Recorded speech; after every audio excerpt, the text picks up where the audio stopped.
Hello mga bestie, samahan nyo akong i-unbox itong na-order ko sa Shopee. Hindi ko na maalala kung anong link yung in-orderan ko. Basta i-type nyo lang ang keychain souvenir ng Philippines. Ganyan, ganon mga best. So ang ganda ng packaging nila sa una, pero nang eto bumagsak, ay wala man ng scotch tape. Kaya naman nagsibagsakan ng aking in-order. Akala ko tuloy may nasira na mga bestie, kasi sayang naman kung may nasira, o diba? So chinek ko agad kung may nasira, pinulot-pulot. May good news naman dahil wala namang nasira dito sa in-order ko mga bestie. At okay naman at wala naman na damage sa in-order ko. Umorder ako ng 3 gitara at 4 na pagong. Yung pagong walang pagpipilian na kulay, random lang. At chinek ko isa-isa, okay naman, walang nasira. At ang ganda naman ng quality, mura na, maganda pa mga bestie. Ito lagi ang in-order ko pag nandito ako sa Pinas. Oo nga pala, nandito ako sa Pinas. Wala akong panggala, kaya order na lang sa Shopee.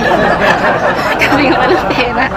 So ito na lang ang in-order ko. Ang gaganda naman ng quality mga bestie. Kaya naman maganda itong pasalubong sa mga kawork nyo sa Japan. At ito ang in-order ko para sa akin, pang magnet sa refrigerator, pang display. Over and all, okay naman ang item nila mga bestie, maliban dun sa packaging na hindi man lang tinape. Yun lang mga bestie.